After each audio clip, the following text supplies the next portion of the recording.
Maayong udto mga igsoon.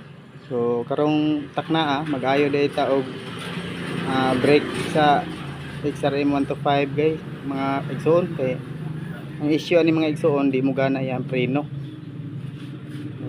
Nag-stock up siya nya di na pud mo gana. So ato ning testingan og repair mga igsoon kung maulian ba ni og mo gana ba ni.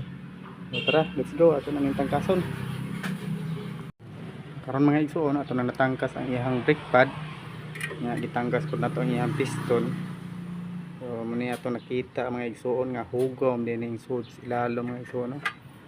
Daghan ni kalampati ni silapok mo ni iyang piston. So ato ni ron limpyuhan mga igsoon, ato ning testingan kung nag-successful ba ta sa ato ang gitrabaho, kung nigana ba ni. Abang-abang na mga igsoon sa ato ang gitrabaho kung nag-successful ba ni. Okay na, ato nang obrahon. Let's go. Mana na to limpyo ang iyang piston mga igsoon. Ihapong o-ring. Basta po dire ang iyang kaliper mga igsoon. Nakita na to nga limpyo na ang iyang kaliper. Wala na to nagkalampatis lapok. Kinalimpyo na siya. So ato nang itao ng iyang piston ng iyang o-ring. Para ato nang masuta kung gana na magini.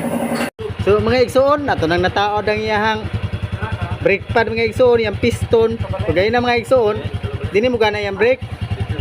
Ato nakita mga igsoon nga pre-wheel gyapon kay tuyokon mga igsoon, no. So atong testingan og preno mga igsoon kung mutuyok ba. Atong testingan og preno mga igsoon, no, kung suka na mutuyok mga igsoon, atong prenuhan mga igsoon. Ataw ni urom mga igsoon, oy.